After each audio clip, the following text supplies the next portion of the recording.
Hi, my name's Colin, and I'm a member of Alcoholics Anonymous, and this is my follow-up video to the reading of Dr. Bob's Nightmare, whereby I discuss the things that I particularly related to or found of note in his story. And anyone else out there in YouTubeverse who would like to participate in the discussion, feel free to post a response video or type a response, anything like that you feel like. But please remember that it is an anonymous program, so try to use some sort of a avatar or handle that doesn't compromise your own anonymity. And without further ado, I will dive into the sections in Dr. Bob's Nightmares that I particularly related to. Firstly, on a more general note, I somewhat related to his college experience in that, for me, drinking did definitely ramp up once I got to college, but I was drinking pretty much from infancy, which I'm not trying to say I had like fetal alcohol syndrome or anything like that. I mean, my parents were very good parents, but I was raised in a very sort of European type house, so we had sort of very relaxed views about alcohol. So I really didn't relate to that section of the story. But my personal drinking, as opposed to just like, family holidays, toasts where you have a tiny little bit, really ramped up in college. And it also became somewhat prohibitive for me in graduate school. Writing my master's thesis really sort of precipitated a dive for me. As opposed to Dr. Bob, for whom he realized that he really did want to finish and that he, would have to be sober for a little while to do it. But the first section I really relate to is on page 175. It's on the very bottom of page 175. And it reads, "During the next few years, I developed two distinct phobias. One was the fear of not sleeping, and the other was the fear of running out of liquor." Now, I never particularly worried about running out of liquor because there was always liquor to be had, so it wasn't a high priority for me. Although I do remember at least once buying liquor instead of food, because liquor was more important. But I also had like a shit ton of really crappy food at the house, so it wasn't like it was liquor or starvation. It was just liquor or good food, and I chose good liquor over good food.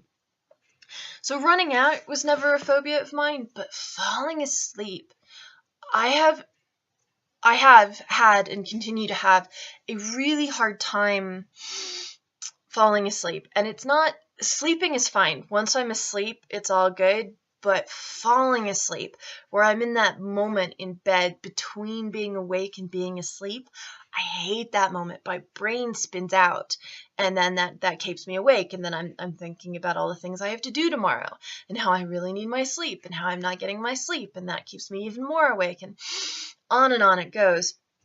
And so I drank, because it stilled that, it quieted that craziness in my head. And I knew even early on that drunk sleep is bad sleep. Passing out is not the same as sleeping. It's really, really not. But I always figured any sort of sleep is better than no sleep. I have since learned that this is wrong. In point of fact, no sleep is actually better than being passed out. And when you have to face the next morning, you're going to feel substantially better. Because yeah, you're going to be sleep deprived, but you're not going to be hungover and sleep deprived. But, some lessons you have to learn the hard way. And yeah, I definitely had to learn the hard way that not sleeping is better than passing out. So that was definitely the very first thing that I really related to, is the phobia of not sleeping, because it's definitely one of my big ones. And he goes more into it a little bit on page 177. My phobia for sleeplessness demanded that I get drunk every night, but in order to get more liquor for the next night, I had to stay sober during the day, at least up to 4 o'clock. This routine went on with few interruptions, blah, blah, blah. It was a really horrible nightmare, yada, yada, yada, yada.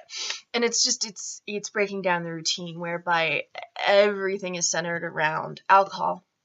And I don't really feel that everything was centered around alcohol for me, but a very good argument could be made that it was. Just because I used it as sort of, as Dr. Bob put it, as a cure-all for everything. Sore throat, shot of whiskey. Stuffed up, shot of whiskey. Can't fall asleep, shot of whiskey.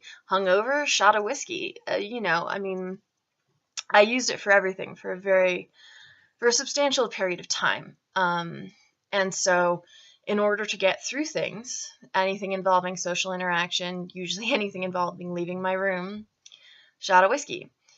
And it really just sort of, it calmed the nerves, but it also deadened my day. So I had a buffer between me and the world, and I wasn't completely absent from the world because liquor got me out the door, but I was never completely present either. I was always a little bit removed, a little bit isolated. And that was my routine, day after day after day. And that's assuming I could get out of bed. And on some days I couldn't. On some days the liquor didn't help me get out of bed at all. And then I just stayed in bed and drank. Those were the worst. That's finally what got me into this program. The final elements I wish to discuss are both on page 181. The first one is number 4, where he's delineating the reasons why he spends so much time working with other alcoholics. And number 4 reads, because every time I do it, I take out a little more insurance for myself against a possible slip. And the reason why that's so incredibly important for me is because I don't take assistance very well. I do not like reaching out for help. People joke that, it's when you first come into AA, it's a 20-pound phone. And for me, it was closer to a 50-pound phone. I'm getting it down to 20 pounds. I'm getting better, but it's still really, really heavy and really hard to pick up and call.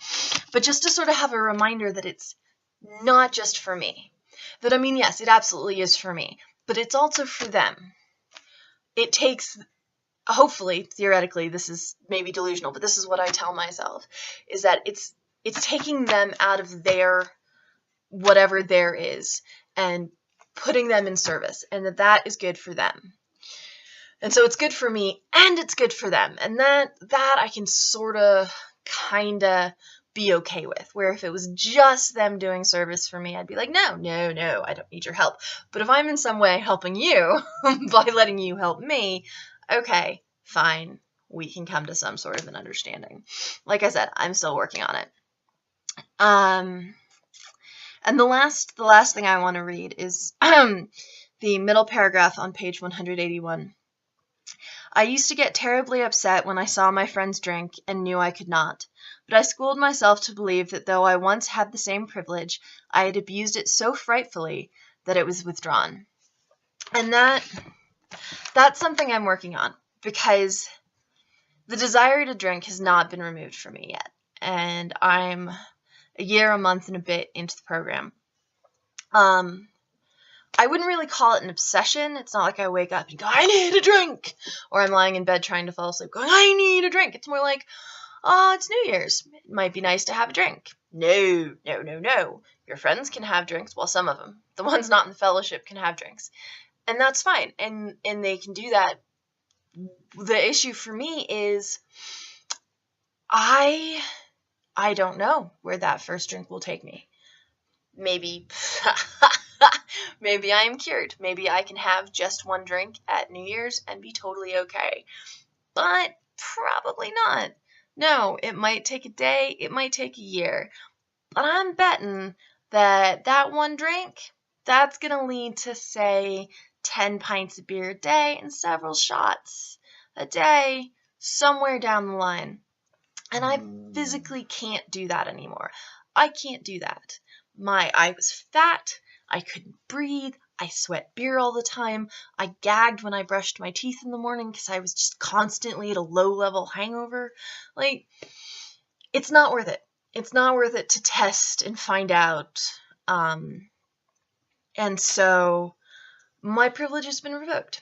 You get a certain amount that you can drink during your lifetime, and I drank all of mine before I hit 31. and now I'm done. And other people, more moderate drinkers, they might be able to keep going up until they die or up until they're 70 or who the heck knows. And you get those who go through all of their drinks by the time they're 18. But I've been through all of mine. And if I do fall out of these rooms, there is no guarantee that I will make it back. And that scares me. So, with that in mind, I will watch my friends drink and not partake myself, at least for the time being. And on that note, I will wish everybody a happy New Year's Eve, because it's New Year's Eve for me right now. Although probably not for anybody actually watching this video at this point. And thank you all for playing along. Okay, bye.